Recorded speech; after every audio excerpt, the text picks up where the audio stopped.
Nós estamos falando sobre os planos do diabo e eu diria que talvez esse seja o sermão mais importante que eu tenha pregado até agora. Então, por favor, que o seu coração esteja pronto para ouvir o que vai ser falado aqui, porque a importância ela é vital para a eternidade ou para a danação eterna. Então é coisa séria, seríssima. Nós estamos falando sobre os planos do diabo e Deus conhece os planos do diabo.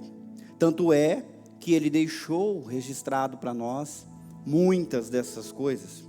Deus revelou os planos do diabo, mas ai daquele que ignora esses planos. Quem ignora os planos do inimigo está condenado a ser enganado, manipulado, iludido, usado para propósitos malignos e completamente desvirtuado, tornando-se também essa pessoa um inimigo de Deus e do seu reino. Então é importante demais a gente pensar sobre isso. Semana passada nós lemos o capítulo 12 de Apocalipse inteirinho aqui durante a mensagem e descobrimos que o personagem principal daquele capítulo 12 era um tal de um dragão, a antiga serpente, que foi nomeada como o diabo, Satanás, um inimigo que perseguiu uma mulher quando ela estava para dar à luz, porque ele queria devorar o seu filho. E nós entendemos, pela própria explicação do texto, que é o diabo perseguindo aquela mulher que representava o povo de Deus na antiga aliança, querendo impedir que o Filho do Homem nascesse para a salvação. Ele atacou Jesus, feriu seu calcanhar, mas Jesus pisou na sua cabeça. Jesus venceu, ressuscitou, foi levado aos céus e está sentado à direita de Deus. Venceu a batalha nas regiões celestiais, mas o dragão foi derrotado lá em cima, lançado aqui embaixo, e ele continua agora a perseguir a mulher, que nesse momento representa o povo de Deus, a igreja. Nós lemos que ele abriu a sua boca, saiu um rio, porque ele tentava afogar com uma inundação o povo de Deus, mesmo assim ele não conseguiu. Então ele começou a lutar e guerrear contra o remanescente dos filhos dessa mulher que representa a igreja. Hoje nós vamos conhecer o resto da turma do mal. Além do dragão, que nós podemos entender e conhecer, há dois outros personagens nessa história. Assim como existe a Trindade Santíssima. Quem é a Trindade Santíssima? Será que vocês conseguem me dizer? Deus Pai, Deus Filho, Deus Espírito Santo. Assim como existe a Trindade Santíssima, existe também a Trindade Satânica. O dragão é o antideus. Uma besta que sobe do mar é o anticristo. E uma besta que sobe da terra é o anti-espírito. Satanás trabalha para combater a igreja de muitas formas. Nós já vimos que ele age com ignorância, com engano, sedução, distorção, maldição, terror, perseguição. Mas hoje nós vamos conhecer o anticristo e o espírito do anticristo que atua desde que Jesus subiu e vai continuar atuando até o fim. Eu queria que você fechasse os teus olhos e pedisse para Deus despertar o teu coração, para você entender e ouvir a mensagem. Oremos. Senhor, nós precisamos entender a Tua palavra, porque a Tua palavra é a luz que ilumina o nosso caminho.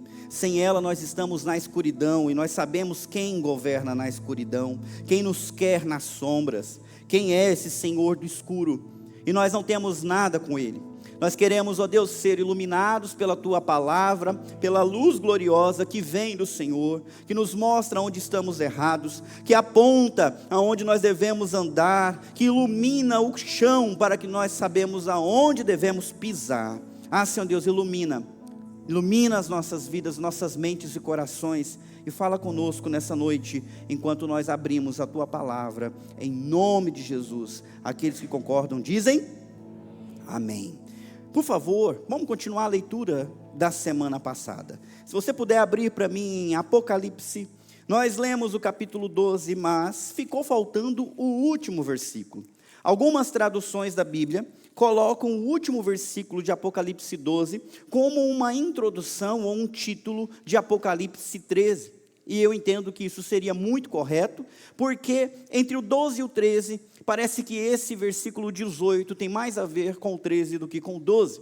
Então, se você abrir Apocalipse 12, versículo 18, e hoje em especial você vai ter que usar a sua Bíblia, porque eu vou fazer muitas menções, e se você é como os crentes de Bereia, talvez você queira confirmar o que eu vou citar rapidamente.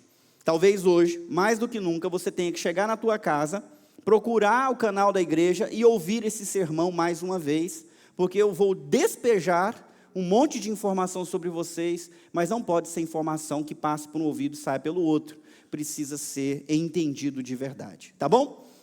Por favor, talvez no máximo terça-feira, a gente sobe para o canal da igreja, só a mensagem, sem o culto inteiro. E quando você for compartilhar, talvez esse seja melhor de compartilhar e mais fácil do que com o culto inteiro, que a pessoa fica perdida, né, de achar onde que está a palavra. Então vamos ler. Então o dragão se colocou em pé na praia junto ao mar. Pode parecer que os acontecimentos do capítulo 13, que nós vamos ler hoje, são posteriores ao do capítulo 12, que terminou aí no versículo 18. Mas hoje nós vamos perceber que não são. Apocalipse capítulo 12 mostra quem ataca a igreja, esse dragão, que é o diabo. Em Apocalipse 13, o texto mostra como e por quais meios esse dragão nos ataca na prática. Como que é? E ele usa dois instrumentos específicos para promover o ataque que já foi dito no capítulo 12. Ele usa uma mão e ele usa uma mente. A mão do diabo, nós vamos ver hoje, é o anticristo, e a mente do diabo é o falso profeta. Todas as vezes que o poder político, governamental, de alguma forma, atua, influenciado pelo diabo, é como se fosse o anticristo. Da mesma forma, quando o poder da religião e de falsas filosofias atua contra a igreja, esse é o poder do falso profeta. E é isso que nós vamos ver. Hoje nós vamos ficar apenas com esse primeiro personagem, esse primeiro auxiliar do dragão. Nós, quando falamos de um ataque do dragão, não veremos um dragão voando atrás dos membros da igreja no mundo. Amém, meus irmãos? Nunca veremos isso. Quem aqui assistiu O Senhor dos Anéis? Ok, muita gente. Eu ia colocar a introdução dos Senhor dos Anéis aí, mas infelizmente não deu certo.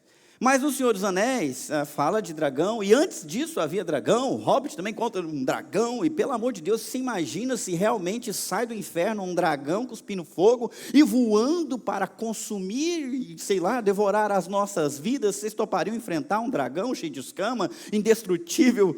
Você que não consegue voar, no máximo correr, alguns nem isso, né? Pelo amor de Deus. Então, quando a gente olha para o Apocalipse, as coisas que nós lemos, elas são figuradas, elas são ilustrativas. Nós sabemos que dragão não é dragão, mas é o diabo. Não veremos um dragão voando nos céus, perseguindo a igreja no mundo inteiro. Mas nós já temos visto a força da perseguição política e a força da falsa religião atacando a igreja. É isso que esse dragão usa contra nós.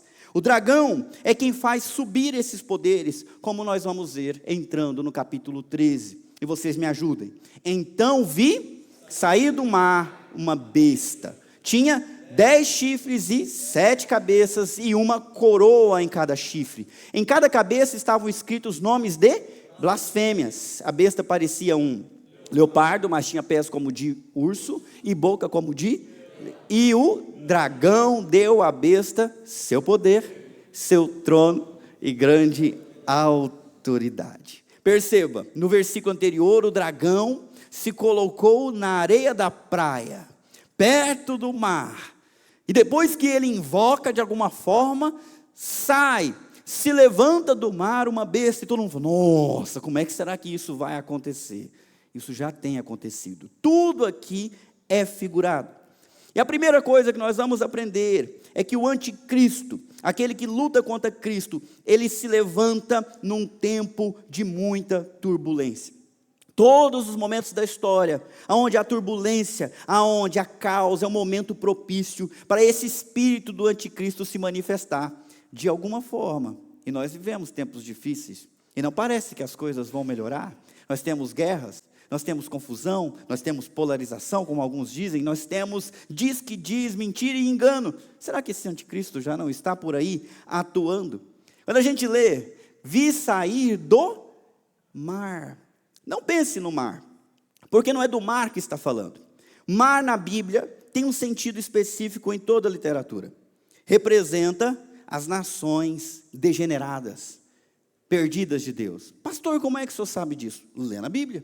Se você pegar a sua Bíblia e abrir agora, rapidamente, que eu vou te dar para você só alguns segundos, e você se perder na velocidade vai ter que assistir o sermão de novo. Infelizmente, é muita coisa.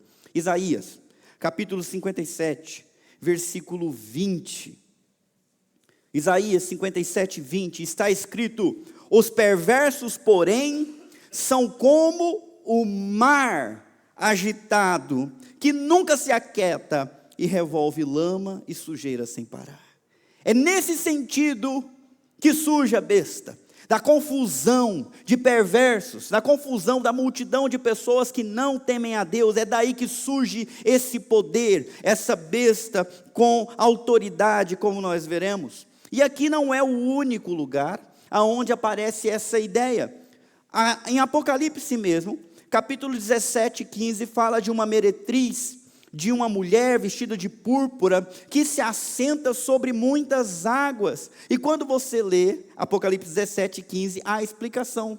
Quais são essas águas? Essas águas são nações e povos. O mar representa o mundo rebelde contra Deus aqui no Apocalipse. Quem gosta de tomar nota, também está escrito isso em Isaías capítulo 17, versículos 12 e 13.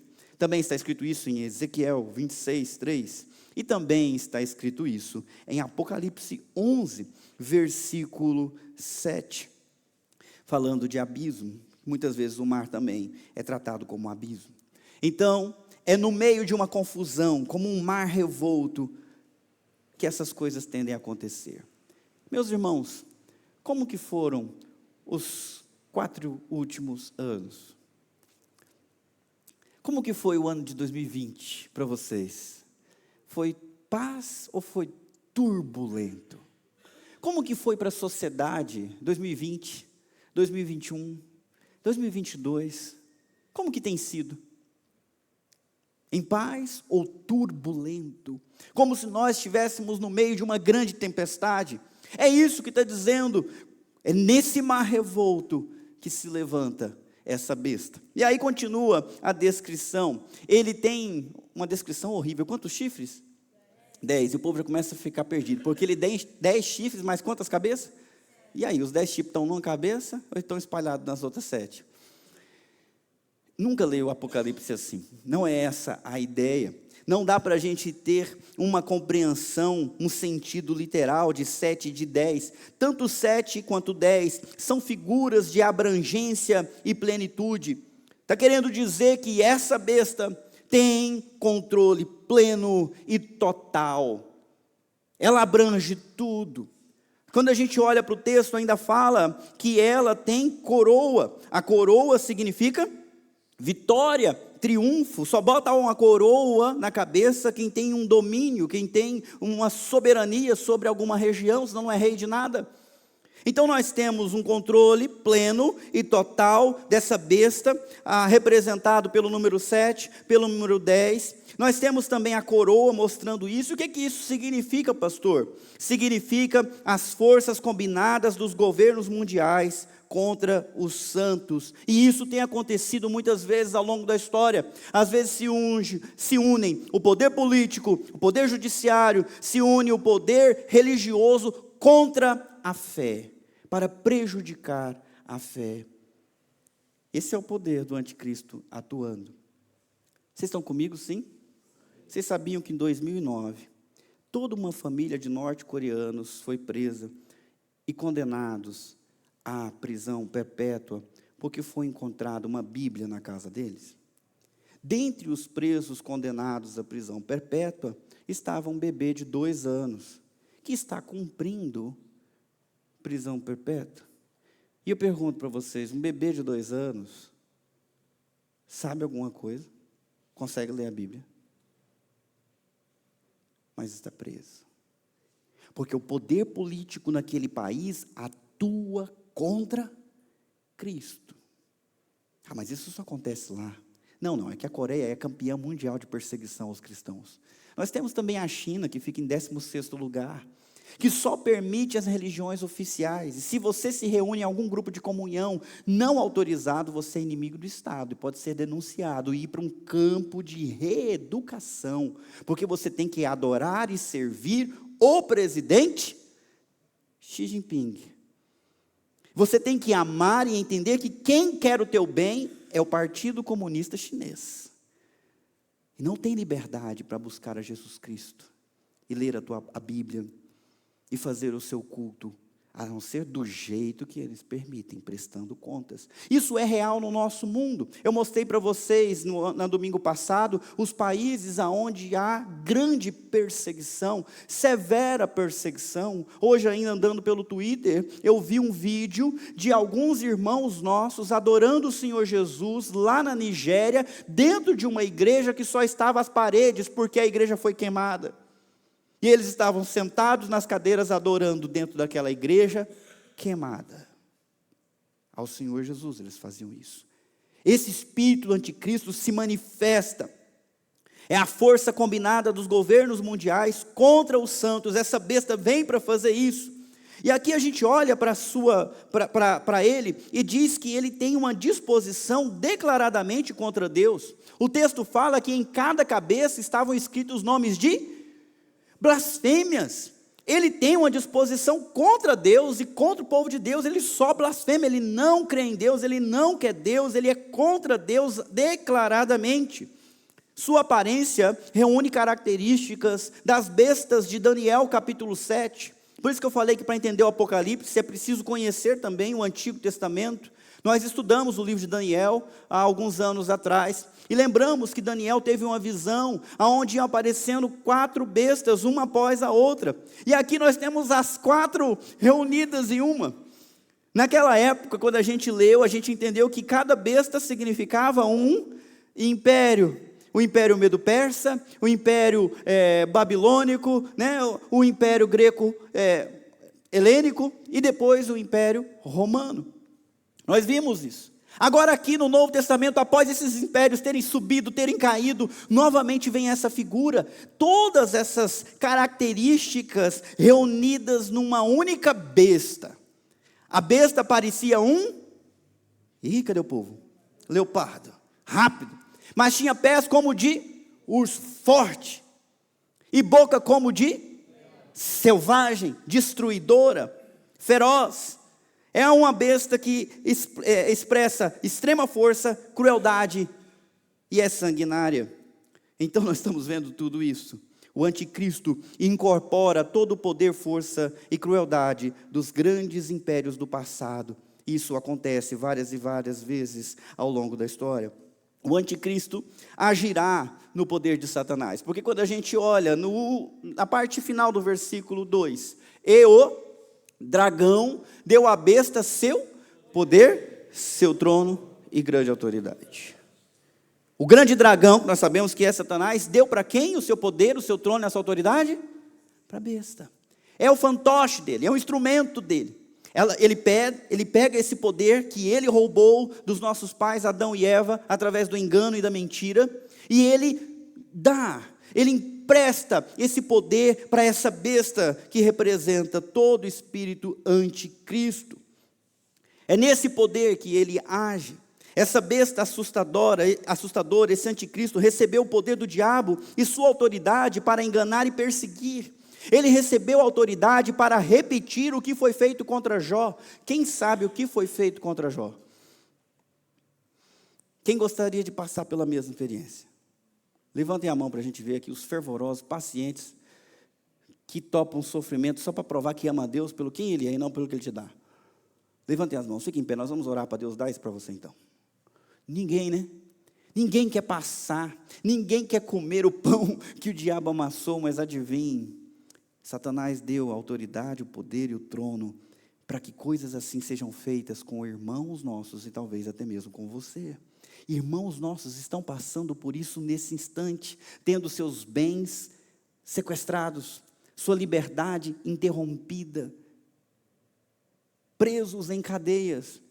Isso não está muito longe do nosso país, não, devemos ficar espertos, porque a Bíblia diz que isso será assim como está aparecendo para vocês. Mas quando acontecerá isso, pastor? Com certeza não é nos nossos dias, não é? Esse anticristo, com certeza, é uma coisa que vai acontecer lá no final, né? Quem já está com cabelo branco já se safou, não é não, gente? Sim ou não? A gente pode pensar que anticristo é uma coisa do fim, não, a gente já está passando o bastão. Não é coisa de agora. Abra a sua Bíblia em 1 João capítulo 4, versículo 3. Essa é uma carta do apóstolo João, o discípulo amado de Jesus, escrevendo para a igreja da época dele. E já naquela época, veja o que ele escreveu no versículo 3. 1 João 4, 3. Mas todo espírito que não reconhece a verdade a respeito de Jesus não é de Deus. Esse é o espírito do anticristo sobre o qual vocês ouviram que viria ao mundo. Futuro, viria ao mundo. E de fato, mas quando que está aqui? Ele estava vivo escrevendo isso no primeiro século da história cristã, dizendo o espírito do anticristo já está aqui. Há uma besta agindo desde o começo da história contra a igreja. Se a gente for para essa mesma carta, 1 João, agora no capítulo 2, versículo 8, filhinhos, chegou a hora final, ele escreveu há 2000 anos atrás. Vocês ouviram que o anticristo está por vir e muitos anticristos já apareceram. Então não é só um, são vários. Por isso sabemos que chegou a hora final. Tem muita gente que tem dificuldade de entender o Apocalipse, que ele acha que o final são os últimos 10 segundos. O final começou quando Jesus Cristo foi assunto aos céus. Nós estamos na etapa final. Vocês estão comigo? Às vezes eu acho que eu estou falando grego. Quem está comigo, só dá um joinha para eu saber. Nós não vamos chegar no final. Nós já estamos no final desde essa época. E anticristo tem se levantado de tempos em tempos. Os anticristos são precursores desse outro anticristo que virá no final com grande autoridade. Mas eles se manifestam em muitos lugares e eles vivem essa falsa autoridade. Meus irmãos, nós não podemos nos sujeitar a esta autoridade que se levantará. Perceba, a Bíblia fala que nós devemos nos sujeitar às autoridades civis, certo? Porque toda autoridade é instituída por Deus, certo? Porém, nós não devemos nos sujeitar à autoridade daquele que é anticristo.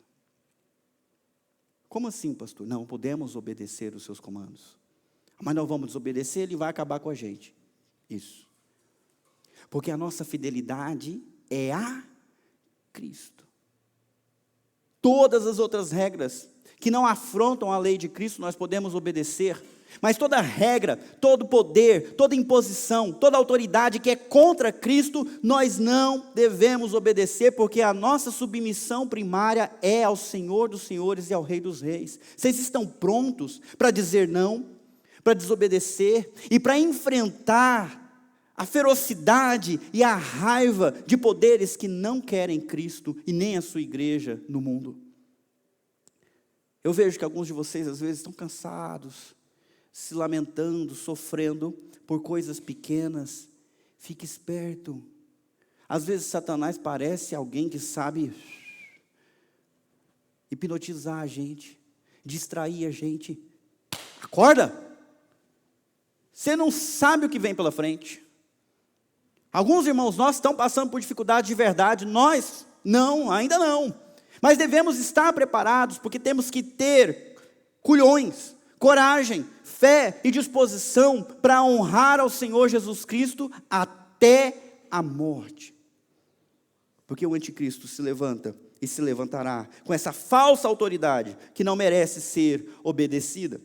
Se a gente continua o texto, a gente percebe também que esse anticristo, esse poder que se manifesta contra Cristo e sua igreja, também realiza sinais. Vi que uma das cabeças da besta parecia mortalmente ferida, mas o ferimento mortal foi curado. Nós temos aqui uma falsa ressurreição. O O mundo inteiro se maravilhou e seguiu a besta. Adoraram o dragão por ter dado à besta tamanho poder e também a adoraram. Quem é tão grande como a besta, diziam? Quem é capaz de lutar contra ela? Você percebe o paralelo com a Trindade? O Deus Pai Criador deu autoridade para Jesus, e Jesus veio nos mostrar e vocês falaram, mas fala alto, né? Me ajuda aí. Para nos mostrar o caminho. Então esse dragão levantou essa besta, e o que essa besta faz? Leva as pessoas a seguirem ela.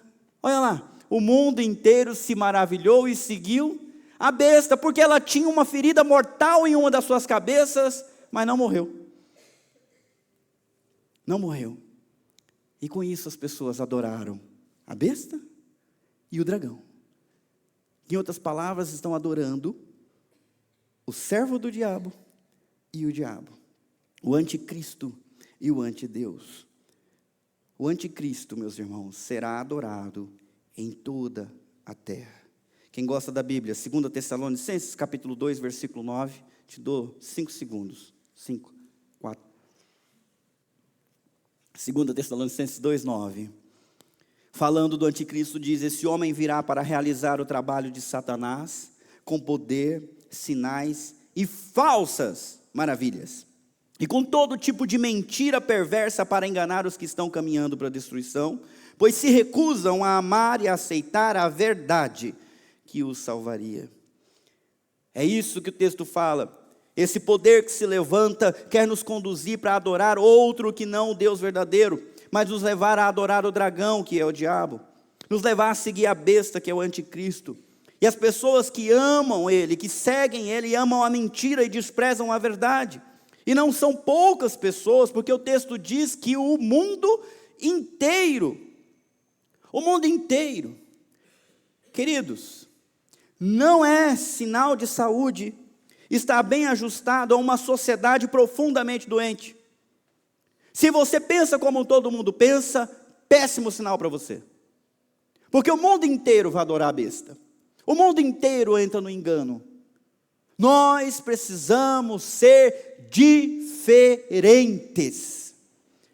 Se você só sendo diferente já está mais certo do que quase todo mundo. Vocês estão me ouvindo? Há um poder atuando nas universidades, nas câmeras, na mídia, em todos os países. E as pessoas se sujeitam a essa influência, achando que estão sendo inteligentes. Estão sendo enganadas. E trocando a sua fidelidade ao Senhor por uma adoração a um poder humano levantado por Satanás. Abram os olhos e acordem, porque isso está acontecendo no mundo inteiro agora. E você não é saudável se você se conforma a isso, se pensa como todo mundo pensa, se acha o que todo mundo acha. Esse inimigo é cheio de falsa grandeza. O povo adora, dizendo: quem é tão grande como a besta? Quem é capaz de lutar contra ela? Um arremedo de Êxodo capítulo 15, versículo 11, que pergunta assim: quem entre os deuses é semelhante a ti, ó Senhor, glorioso em santidade, temível em esplendor, autor de grandes maravilhas? Aquele que libertou do Egito, aquele que mandou 10 pragas, aquele que abriu o mar, aquele que fez um povo escravo, um povo livre. E aí vem esse arremedo: quem é como a besta? Quem é como esse poder e esse governo? Ou então, um arremedo de Salmo 35, 10. Eu louvarei com todos os ossos do meu corpo, Senhor, quem se compara a ti? E o povo troca a adoração ao Deus vivo e poderoso para adorar um poder finito que irá cair em breve. Apesar de sua falsa grandeza, o anticristo vai usar o seu poder para oprimir, e ninguém terá força para resistir. Pastor, que assustador. Não fui eu que escrevi o Apocalipse. Vamos ler o versículo 5? Então foi permitido à besta falar grandes blasfêmias, e lhe foi dada autoridade para fazer o que quisesse durante 42 meses. Ela blasfemou terrivelmente contra Deus, difamando o seu nome, seu tabernáculo e os que habitam no céu. Olha, o anticristo fará oposição aberta a Deus e à igreja de Cristo. Não vai fingir, ele vai fazer oposição aberta ao povo de Deus e ao Cristo. Ele vai usar a comunicação para espalhar as mentiras. Já tem usado essa comunicação para subverter a justiça, para ensinar falsas doutrinas e injuriar o nome de Deus, do seu Filho e do seu povo. É isso que ele faz desde o começo da história cristã e vai continuar fazendo com cada vez mais intensidade até o final dessa história. Ele não aceita a palavra de Deus. Não é bem-vindo nas casas de decisão legislativa os mandamentos. Eles não devem ser observados em nenhuma esfera da vida. Eles vão dizer para o crente: guarda a sua fé para você, guarda a sua Bíblia para você. Nós não queremos saber dessa sabedoria vã. Sua Bíblia não é bem-vinda na universidade. Não, Gideão, você não pode trazer um Novo Testamento e entregar para os nossos alunos na escola estadual. Não pode, vai fazer isso lá na rua. E eu não estou falando nenhuma mentira, nem nenhum exagero. Há poucos anos, o Gideão veio aqui fazer uma palestra e falou: pastor, nós não conseguimos mais entrar nas escolas. As diretoras não deixam. Para entregar um livrinho com o Novo Testamento e Salmos, que já salvou muitas pessoas do fogo do inferno. Não pode. Mas nos livros de educação das crianças, vem os cultos afrodescendentes. Se vira aí, meu. Vai falar sobre Curupira. Vai falar sobre religiões africanas. Vai ensinar a invocar os deuses dessa nova era. Mas a cristã não pode. Não podemos ter preconceito, mas faz um preconceito contra nós cristãos. Rejeita a nossa verdade, rejeita a palavra do Senhor e rejeita o nosso Cristo. E impõe isso sobre as crianças, sobre os seus filhos. Tem gente achando que esse negócio vai acontecer no final. Eu alerto vocês, nós vivemos esse tempo.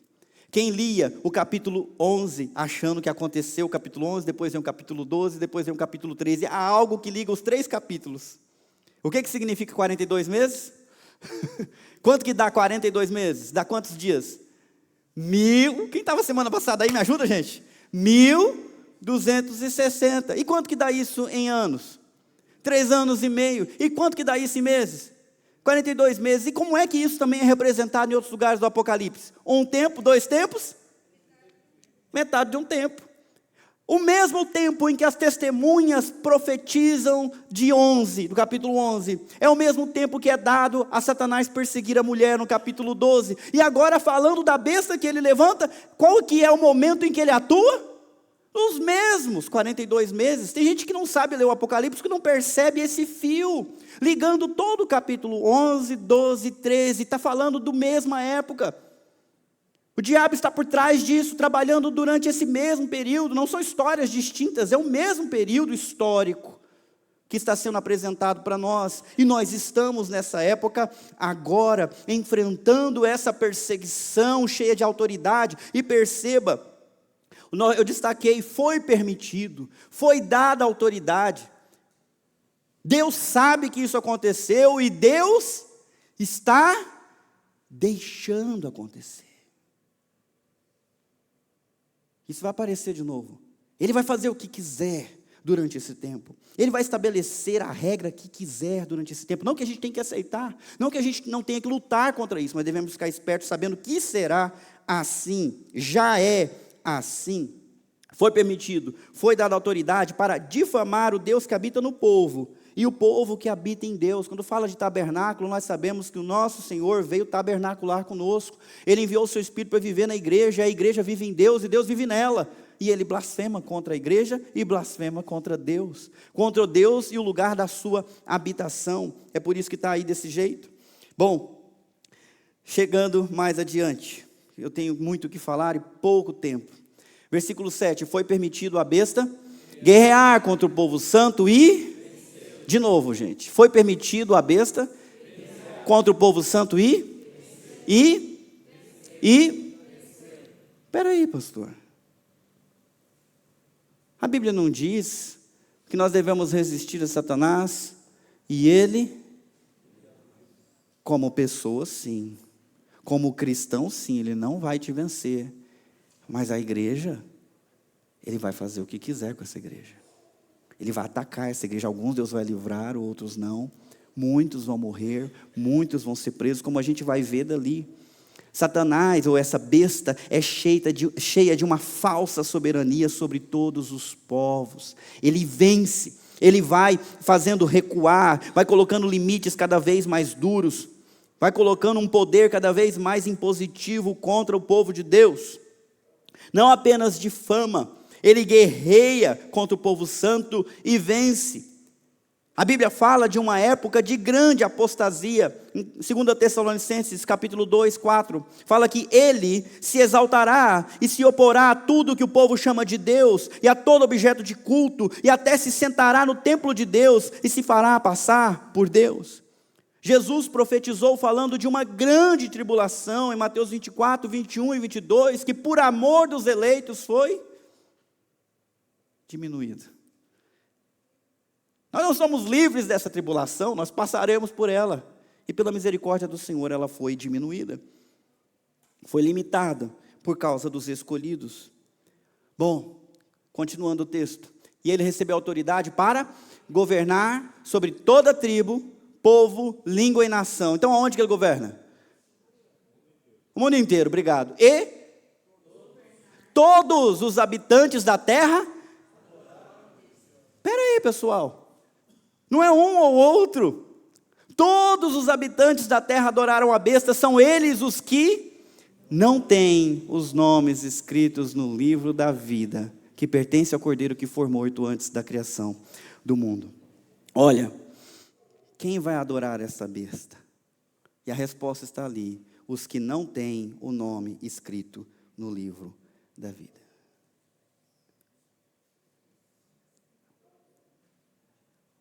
Assustou, né? É para assustar. Algumas pessoas se levantam reclamando de polarização. Ai, vivemos nessa época de polarização. Não gosto dessa época de polarização. Fica parecendo que é A, que é B, que é certo, que é errado. Não gosto disso. Ouça. Polarização é inevitável. Ou você vai adorar a besta, o anticristo, ou você vai ser fiel ao verdadeiro Cristo. Ou você serve a luz, ou você serve as trevas. Ou você ama a verdade, ou você é chegado no engano. Polarização é inevitável. E aqui o anticristo representa poder político, poder governamental. Isso envolve sim os nossos votos para prefeito, senador, deputado e, é claro, presidente. Então toma muito cuidado em quem você vota, porque ou você está votando a favor de uma coisa ou contra. Fica esperto. É ali que ele se manifesta. Então a questão não é se nós teremos ou não teremos polarização, se seremos uma sociedade multifacetária. Não seremos, nós seremos a sociedade dos fiéis e dos infiéis, dos que morrem por Cristo e dos que não morrem, dos que têm o nome no livro da vida e dos que não têm. É isso, simples assim. É uma faca que corta, é uma espada que corta para um lado e para o outro, é isso. É inevitável a questão que haja polarização. Então a questão não é nem essa. A questão é de qual lado você vai ficar. Qual lado você vai escolher. Agora, se você for contra o Cristo, é claro que você vai pagar. Se você for a favor de Cristo, é claro que você vai pagar também. Estou terminando. Versículo 9. Quem é capaz de ouvir, ouça com atenção. Eu coloquei em negrito e itálico porque é importante, né? Vamos ler de novo, todo mundo junto? Quem é capaz de ouvir, ouça com atenção. Toda vez que isso aparece na Bíblia, é porque é para prestar atenção. Jesus falou, os apóstolos falaram. Quem tem ouvidos para ouvir, ouça. Então escuta. Abre os ouvidos do coração e da mente. Quem estiver destinado à prisão será preso. Quem estiver destinado a morrer pela espada, morrerá pela espada. Isso significa que o povo santo deve ser perseverante e permanecer fiel. O resultado da polarização é prisão e morte. Nós vamos ser contra. Nós não vamos aceitar esse domínio. Nós não vamos aceitar essa imposição. Nós não vamos aceitar essa ditadura, essa falta de liberdade. A nossa lealdade é ao Senhor Jesus Cristo, que morreu e ressuscitou. Nós vamos enfrentar essa autoridade ou esse governo contra nós. E a Bíblia diz, nossa, Deus vai te livrar? Não. Quem estiver destinado à prisão, vai ser preso. E quem estiver destinado a morrer, vai morrer. Ah, meus irmãos, sabia que nós temos irmãos evangélicos presos nesse instante no Brasil? E que o crime deles foi entrar dentro de um congresso, se ajoelhar, ler a Bíblia e orar?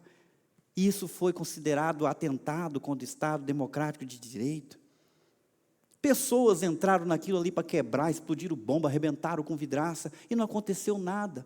Mas agora outras pessoas que entraram, às vezes até para se proteger de bombas que se estouravam na esplanada do palácio, estão presas. Não há dó delas. Têm câncer, são idosos, bandidos que mataram muitas pessoas, são soltos pelo Supremo Tribunal Federal e saem pela porta da frente. Esses pobres coitados que entraram lá para orar, estão presos, definhando dentro da cadeia. Isso está acontecendo agora. Estão presos agora. Tem gente sendo presa porque os outros fugiram. Não, vamos prender você porque vai que você foge também. Aonde que existe isso? Sem o devido processo legal nem nada. O poder se manifestando para impor o que ele aceita e o que ele não aceita. E esperto é quem aceita, né? Esperto é quem se acomoda. O anticristo tem essa autoridade para prender e para matar. Ele pode muitas coisas, mas eu quero te animar. Tem algo que ele não pode. Todo mundo. Romanos 8, 38 e 39. Romanos 8, 38 e 39.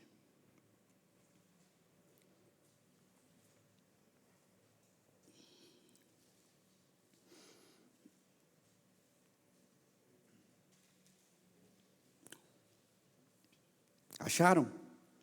É fácil. Romanos 8, 38 e 39, eu estou lendo na nova versão transformadora.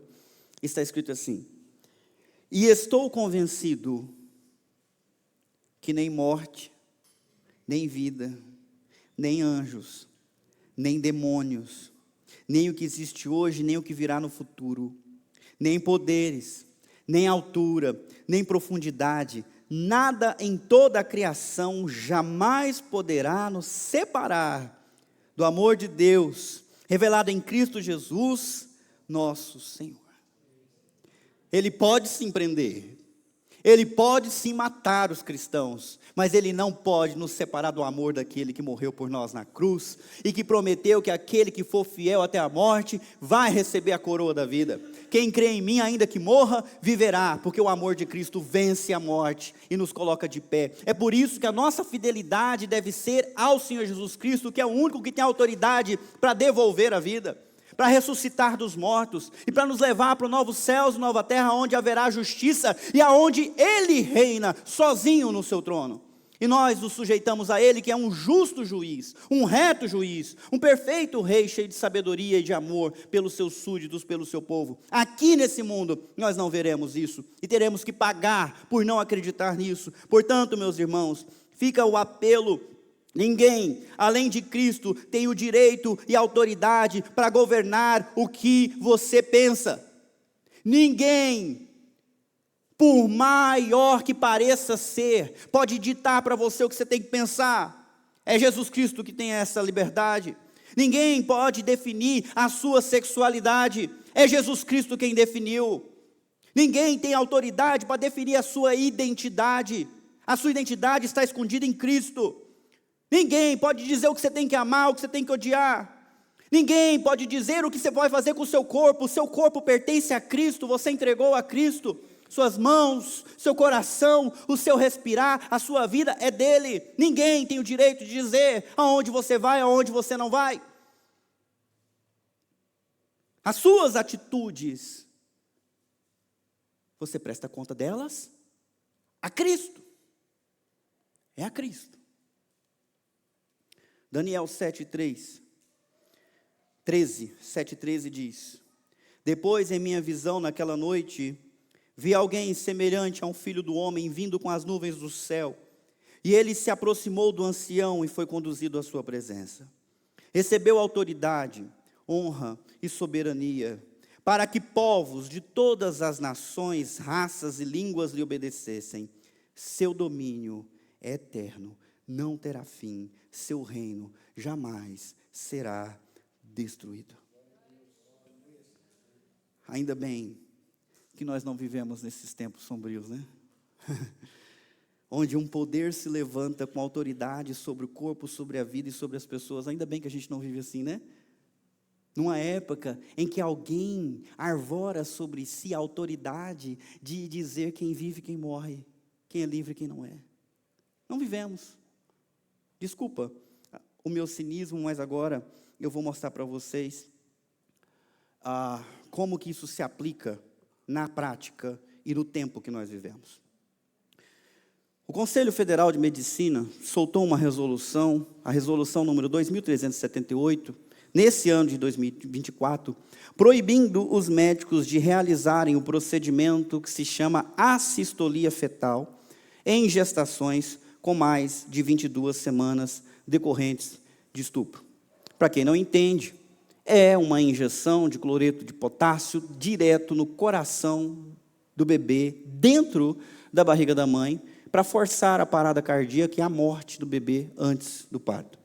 O Conselho Federal de Medicina soltou a resolução proibindo. Gente, não pode fazer isso. Nenhum médico está autorizado a fazer isso, mesmo que seja caso de estupro. Com 22 semanas em diante, não pode fazer. Bom, no dia 17/5, o senhor Alexandre de Moraes suspendeu a tal resolução. A Globo, dando notícia a respeito disso, afirmou que esse procedimento é recomendado pela Organização Mundial da Saúde e vai para o inferno. Estou preocupado com a Organização Mundial da Saúde. Mas a Globo falou, não, é recomendado. Para vocês terem uma ideia, o Conselho Federal de Veterinária não usa esse procedimento para fazer aborto de animais, porque causa muito sofrimento no feto. Mas o nosso juiz da Suprema Corte suspendeu a resolução. Vocês acham pouco? Dia 20/6, Alexandre deu até 48 horas para 5 hospitais de São Paulo para que eles comprovem o uso do procedimento chamado assistolia fetal. Ameaçou com punição os diretores. Eu fico imaginando o que ele quer. Será que ele quer receber os fetos no seu gabinete para mostrar que o hospital está obedecendo a ordem que ele mandou? Que tipo de pessoa exige que a sua ordem seja cumprida com provas de que foi morto um bebê de 22 semanas na barriga da mãe? Vocês estão sabendo disso? Vocês têm ouvido essas notícias nos lugares errados, né, pessoal? Eu vou ajudar vocês. Como é que começou tudo isso? O nosso código... me ajuda aí, Leandro. Penal, isso. Eu já ia para IPB, Código de Disciplina. O nosso Código Penal é antigo. E ele é de 1940. E para ele, o nascituro, que é o bebê vivo dentro da barriga, é uma pessoa que ninguém tem direito de matar. É uma pessoa, mesmo não tendo nascido, é pessoa, tem vida. Só que, depois do movimento feminista, em 1984, se levantou um movimento querendo que fosse possível o aborto em caso de estupro. E isso foi colocado como um direito, sem que nenhuma lei tenha sido votada a esse respeito.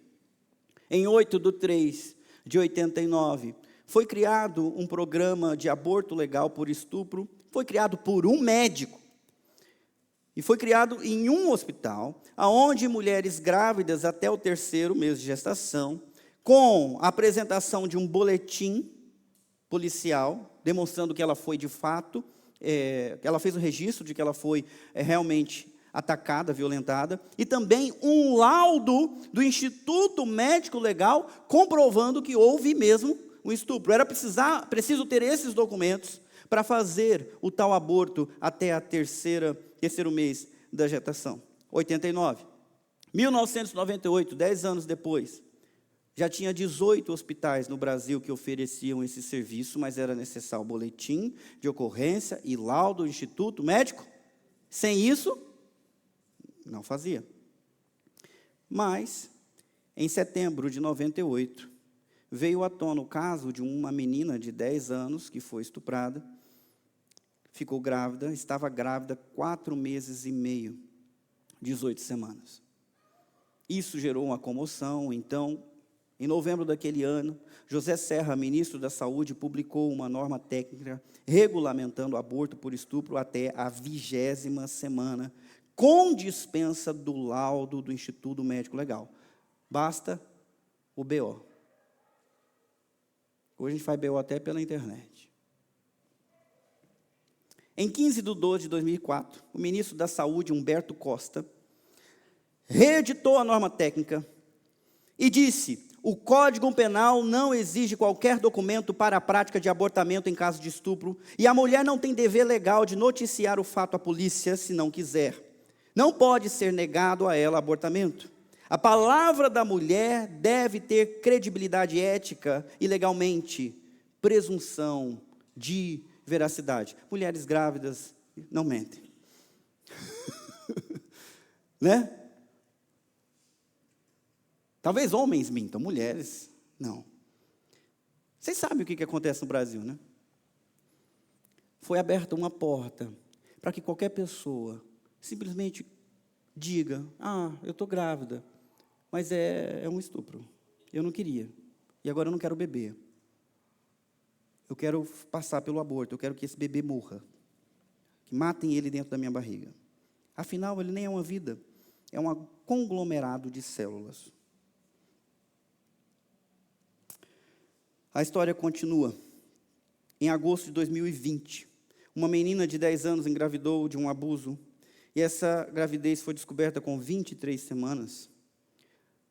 Estava além do período regulamentado por aquele médico lá atrás de 22 semanas. Era 23, já tinha passado uma semana, nenhum médico queria fazer o aborto. Então, ela foi transferida de Vitória do Espírito Santo para um hospital particular em Recife, mas a equipe de médicos que recebeu a menina de 10 anos, grávida e de 23 semanas, ninguém quis realizar o aborto porque estava além do período estipulado, 23 semanas. Foi assim que um dos ex-diretores do hospital, Dr. Olímpio Barboso, foi pessoalmente ao hospital e, tomando a menina para exame, aplicou, sem avisar, uma injeção de cloreto de potássio no coração, entregou a menina para os médicos e disse: está morto, pode realizar o aborto. 4/5/2022, uma menina de 11 anos, grávida de mais de 22 semanas, foi encaminhada para um aborto na cidade de Floripa. Só que já tinha passado 22 semanas, então uma juíza ouviu a menina e, seguindo a norma técnica, perguntou se ela toparia esperar 2 ou 3 semanas para que o bebê tivesse mais chance. E a menina, apesar de ser novinha, aceitou. No entanto, a imprensa noticiou, quando a menina estava com 29 semanas, e o Ministério Público interviu, fazendo pressão para que o aborto fosse realizado, mesmo estando além do prazo da norma técnica. Você sabe o que aconteceu? O bebê foi morto. E a médica, a juíza, que estava seguindo a norma, está sendo processada. No dia 6, aliás, em junho de 2023, o ano passado, o Ministério Público de Santa Catarina publicou uma cartilha redefinindo o que é aborto, anulando qualquer limite de idade gestacional ou peso do feto. Está escrito assim, meus irmãos. Vocês estão sentados, né? Quando há viabilidade fetal, orienta-se que seja realizado o procedimento de assistolia fetal previamente à indução do parto, cabendo aos serviços organizarem-se para que este procedimento seja garantido. Eu vou traduzir. Uma criança com mais de 22 semanas só tem um jeito de tirar ela da barriga: parto. E ele está dizendo, quando há viabilidade fetal, com 22 semanas, muitas crianças conseguem sobreviver sozinhas do lado de fora da barriga. Mesmo havendo, orienta-se que seja realizado o procedimento. Para que nascer vivo, se a gente pode matar antes?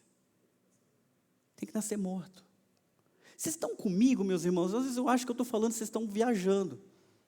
Vai ter que fazer o parto de qualquer forma. E o bebê tem chance de nascer vivo e fica vivo? Não. A instrução normativa do Ministério Público de Santa Catarina, que está sendo copiado pelos outros estados, não, dê a injeção primeiro.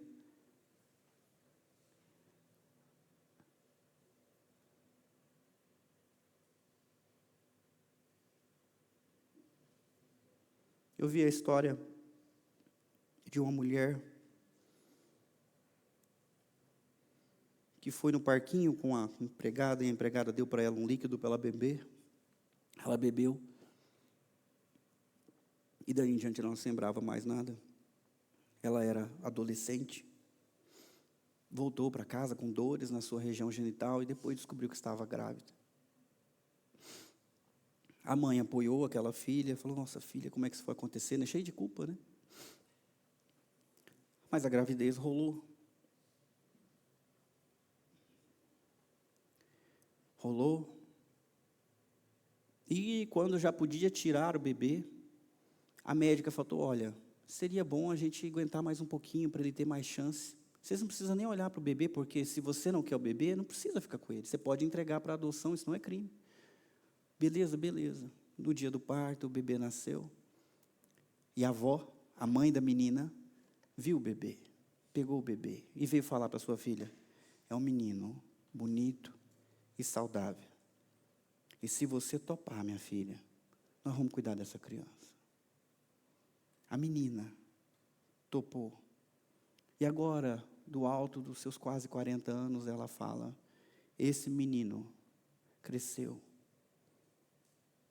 Ele é um homem que está casado, que tem filhos, ótimo pai, ótimo marido, um ótimo filho.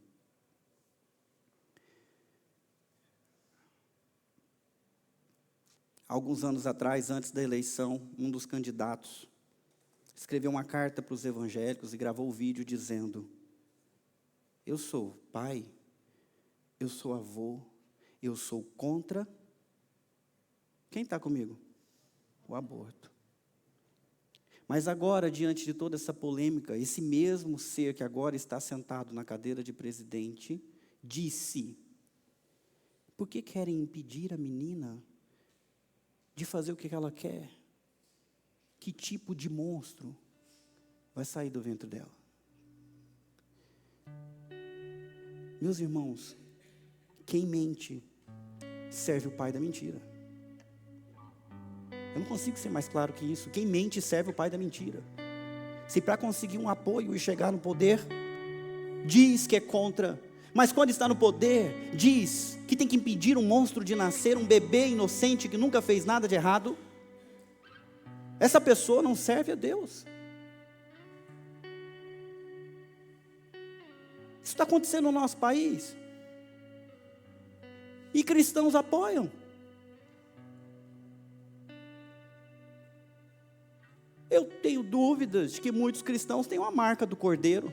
Nós vamos falar disso na semana que vem. Cuidado com a influência desse mundo. Cuidado, porque Satanás é sujo, é astuto. Você não pode cair nas armadilhas dele. Há uma DPF sendo julgada no Supremo, a DPF 442 tramita no Supremo.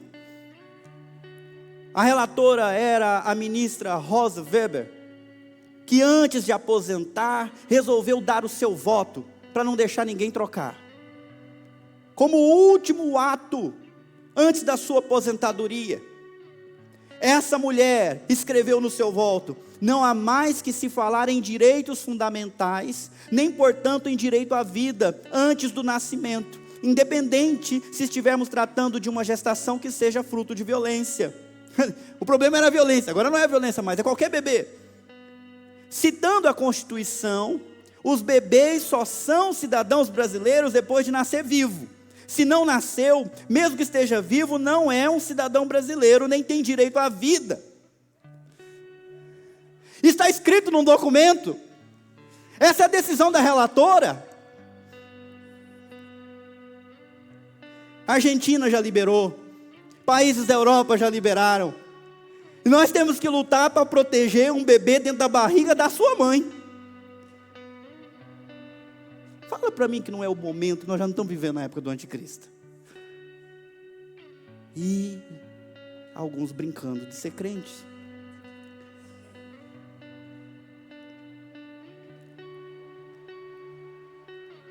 Seu filho, Tiago, não é brasileiro não. Não nasceu?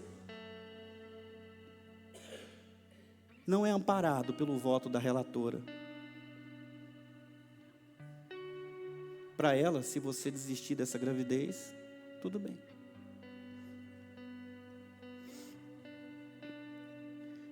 Bom, eu estou nervoso já. Isso me incomoda. Eu vou terminar essa mensagem.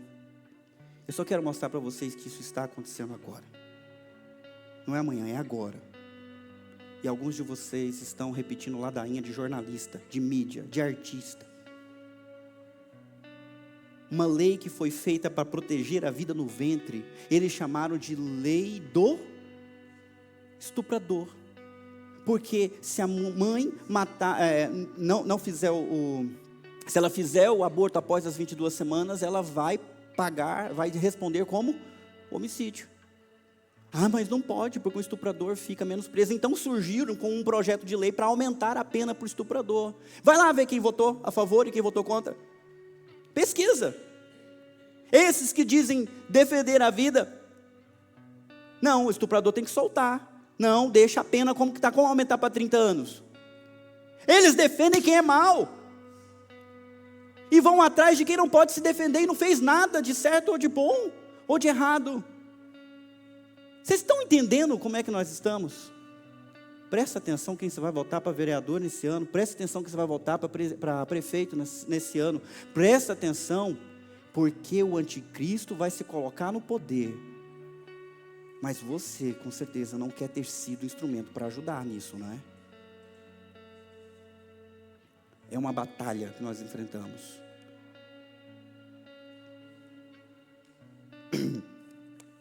Eu teria mais coisas para falar, mas sim, não sei se vale a pena. Nenhum governo tem autoridade de forçar você a tomar um remédio que ainda está em fase experimental. Nenhum governo pode fazer isso. A nossa Constituição garante: ninguém pode ser exposto a tratamento médico que envolva risco. Pois é, vacina experimental é tratamento médico e envolve risco. E muitos crentes se sujeitaram.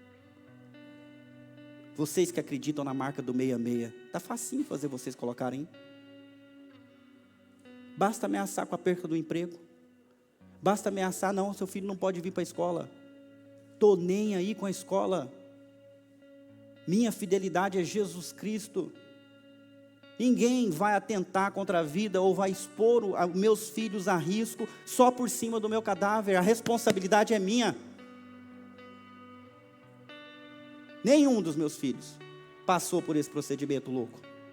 É preciso 4 ou 5 estágios antes de liberar uma vacina. Não tem como fazer isso em menos de 5 anos.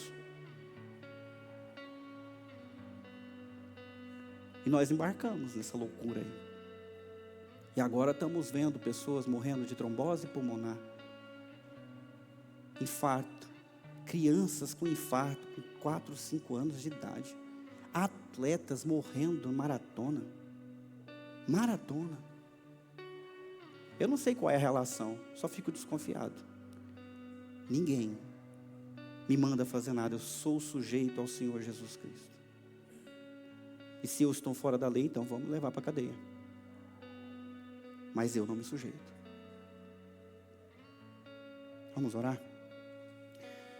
Senhor, nós vivemos nesses dias preditos pela Tua palavra.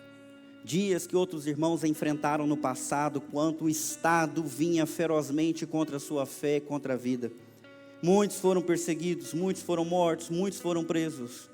Em vários países ao longo da história, irmãos já enfrentaram o poder dessa besta e não arredaram o pé. Mantiveram o seu testemunho, mantiveram a sua fidelidade, enfrentaram a fogueira, enfrentaram a tortura, enfrentaram a morte, mas não negaram a sua fé e a sua lealdade àquele único que é Rei dos Reis e Senhor dos Senhores.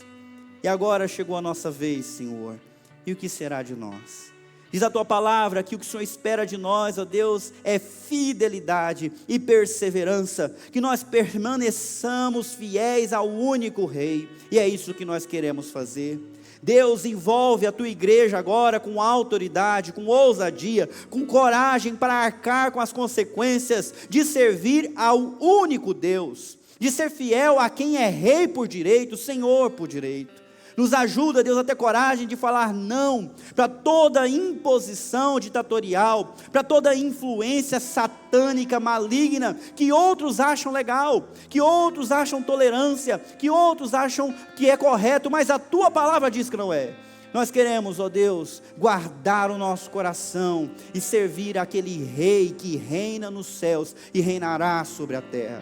E se tivermos que enfrentar a perseguição, tivermos que enfrentar, ó Deus, o ódio da população, da sociedade, Senhor Deus, nos dá a coragem que o Senhor deu para outros irmãos antes de nós, e nos ajuda, Deus, a manter o nosso testemunho firme, a amar esses nossos inimigos, a orar por eles como nós temos feito nas reuniões de segunda-feira, orando pelo presidente, orando pelos ministros do Supremo, orando pelos deputados, senadores, governadores, que têm feito um péssimo serviço, mas cuja esperança é a Tua ação, é o Senhor tocando o coração, é o Senhor trazendo arrependimento, é Ele se sujeitando ao Senhor e à Tua palavra, e isso nós não podemos fazer, por isso clamamos, Senhor Deus, tenha misericórdia de nós, tenha misericórdia dos nossos filhos, tenha misericórdia dos bebês que estão sendo gerados, mesmo que seja fruto de estupro, mesmo que seja fruto de uma vida de perversão sexual, Senhor Deus, nós sabemos que isso não determina nada, que o Senhor lhes conceda a oportunidade de viver, de encontrar um pai, uma mãe, um lar, e alguém que pregue para eles o Evangelho do Senhor Jesus Cristo, para que eles estejam conosco lá nos céus, vivendo nova vida, que o Senhor há de nos dar. Senhor Deus, nós sabemos que o Senhor veio para dar a vida, e não a morte, mas a morte é uma realidade. Nós queremos ter um compromisso com o Senhor, Deus, nos ajuda, fortalece, Deus, qualquer mãe, que no passado tenha passado por esse procedimento e carrega agora a culpa. Diz a Tua palavra que o Senhor Jesus Cristo morreu pelos nossos pecados, que Ele pagou por nossa dívida. Livra, Deus, essas mães e pais da condenação do inimigo, livra-as da acusação dele, que elas tenham conforto e sintam o Teu perdão envolvendo o coração. Abençoa, Deus, as crianças que foram frutos de relações não consensuais, ou de uma vida promíscua, que eles possam seguir pelo novo caminho, que eles possam ser como aquela mulher adúltera, que ao encontrar Jesus, pôde ouvir, vá e não peques mais. Que o Senhor venha perdoar, ó Deus, a iniquidade da nossa nação, venha perdoar o voto impensado dos crentes, venha perdoar a nossa ignorância, por cairmos no conto da sereia, e fazermos o que o diabo quer, e não o que o Senhor quer. Nos ajuda a ter mais discernimento, Senhor. Nos ajuda a perceber quem é pelo Senhor, quem é contra o Senhor, quem é contra a tua igreja, quem se faz religioso, mas não é religioso. Tem misericórdia, Pai, nos ajuda. Eu peço, Senhor, não precisamos da tua ajuda para passar por esses momentos difíceis. Nós oramos no nome de Jesus, amém. Semana que vem a gente vai pregar sobre a última parte do capítulo 13, e eu vou falar sobre o falso profeta, sobre a falsa religião, e vou ser obrigado pela primeira vez a citar pastor evangélico que tem pregado heresia no nosso país. Pastor famoso que é ouvido por muitos crentes, talvez até por vocês. Então, por favor, não perca a mensagem da semana que vem, tá bom? Conto com vocês. A gente vai terminar agora, eu vou impetrar a bênção. Acho que não vai ter tempo nem para avisos hoje, tá? Me perdoem, meninas. Recebam. Que a graça do Senhor Jesus Cristo, o amor de Deus o Pai e o poder do Espírito Santo repouse sobre a vida de cada um e o sustente frente à besta, mesmo que ela ataque ferozmente. Que vocês sejam preservados em sua fé e unidos ao amor de Cristo. Amém. Deus abençoe.